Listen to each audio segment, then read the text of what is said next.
दोस्तों, आज आपको एक ऐसी अद्भुत जगह पे ले आया हूँ मैं। कहते हैं चित्रकूट की एक एक रज पावन है, और चित्रकूट के ही ऐसे एक गांव में पहुँचे हैं, पुरवतरौहा, जो कि सूरजकुंड से सटा हुआ है, जिस पर पहाड़ में एक ऐसा पत्थर है जिसमें पत्थर में भी संगीत समाया हुआ है।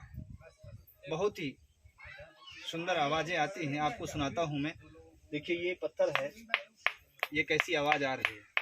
और उसी पहाड़ में कालिका देवी माता का मंदिर है, उसमें एक ऐसा पत्थर है जिसमें घंटी की आवाज सुनाई देती है। देखिए, आपको ये साधारण सा पत्थर है, इसकी ऐसी आवाज है।